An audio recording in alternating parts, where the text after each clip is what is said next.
What's going on, my friend? It's Jeff Newport from ChasingStrength.com. And in today's video, we are going to discuss the cure for boring kettlebell workouts. So let me ask you a pretty obvious question since you're watching this video, right? Do you ever feel like your kettlebell workouts are boring and perhaps you need something more exciting, right?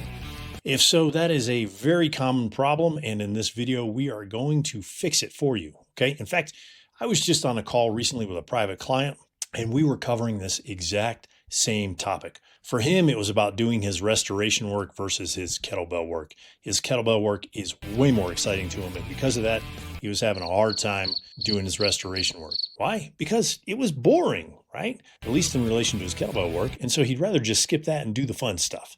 So let's start this video where he and I started. Number one, what is your purpose? Okay, what is the purpose of your training? Are you training to get stronger? Are you training to get leaner? Are you training to get rid of aches and pains?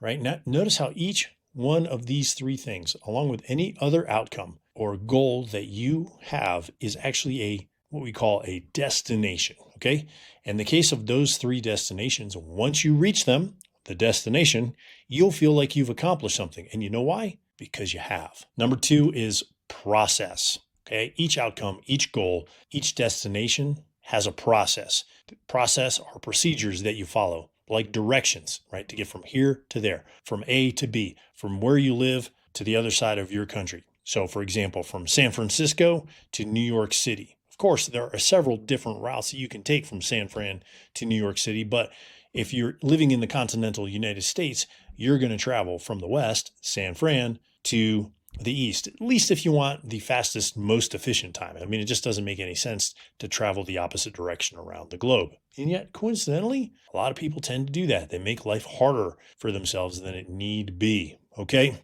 So the route you take is dependent on how fast you want to get there, right? And the vehicle that you want to use. So different vehicles are your feet, right? A bicycle, car, plane, right? You walk, you bike, you drive, you fly. You get what I'm saying here, right?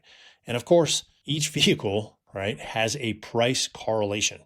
The faster you want to get to your destination, the more it usually costs financially and vice versa. It doesn't cost you anything financially, really, to walk from San Fran to New York City, except for maybe the cost of the shoes and some place to lay your head. But it's going to cost you a lot more to fly first class from San Fran to New York City, okay? Workouts or training programs, whatever you want to call them, they're no different, okay? Number three, paradigm. A paradigm is your view on something, okay? Now that we've been reminded that workouts or training are for a particular purpose, which is what we call goal achievement, right? We need to change our paradigm, our the way we view workouts or our frame of reference, okay? If workouts are to be entertaining, right, which is what we're really saying when we're saying these workouts are boring, then we've lost our perspective of their purpose, right? Let me say that again. If workouts are to be entertaining, right, and that is their primary goal, which is what we're really saying when we're saying these workouts are boring, then I'm afraid we have lost our perspective of the purpose of our workouts, okay? I told my client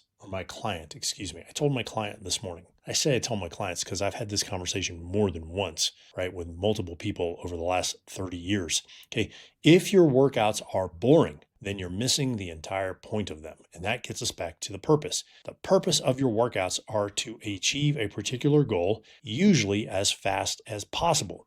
I also told him what I've been telling people for the last at least 2 decades, going on 30 years now. And it's this: if your workouts are boring, your life is likely lacking what I call true entertainment. Okay. And you need to go find that true entertainment, be it opera or video games or hiking or whitewater rafting or skydiving. All right. Go find that apart from your workouts. Let your entertainment be your entertainment and your workouts be your workouts. Okay.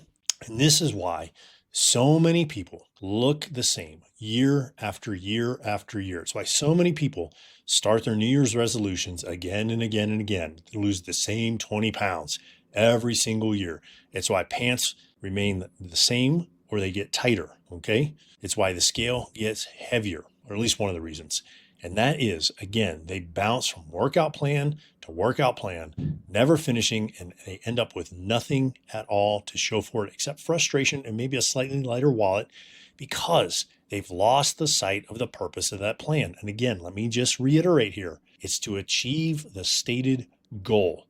And to me, that, my friend, is the very definition of boring, doing the same darn thing year after year after year and never having anything positive to show for it. All right. Hopefully this is making sense so far. Okay. Now let's transition here into the best or easiest way to alleviate boredom in your workouts, right? Besides obviously finding that hobby, sport, or other activity. Okay. And it is using what I call, or what is known as, specialized variety. Now, what's that? Well, it's pretty simple. It's just variations of the same exercise. So let's take the press, for example. You have your standard single kettlebell press. Okay, a variation of that is the double kettlebell press. You also have the single kettlebell push press, the double kettlebell push press, the single kettlebell bottoms up press, the double kettlebell bottoms up press, the kneeling single kettlebell press, the kneeling double kettlebell press, the half kneeling single kettlebell press, the half kneeling double kettlebell press, the single kettlebell V-sit press, and the hard as heck to get going double kettlebell V-sit press. Okay, now that was a pretty big list. Each one of those has its own advantages, disadvantages, or limitations if you prefer, but it's all overhead work, and that overhead work overloads the upper body musculature in the vertical plane. Okay, does that make sense so far? Hopefully it does. Now, the next time you feel bored in your workouts, remember the purpose of your program, and that is to get you to your goal. Okay, worst case scenario, throw on some better music. All right. So if you need a program that has some specialized variety in it, I'll leave a link to 2 of them in the description below this video. Hopefully you found this video helpful. If you did, click the like button, smash the subscribe button, share it with a friend who's struggling with boring workouts, leave me a comment in the comment section below. Until next time, my friend, stay strong.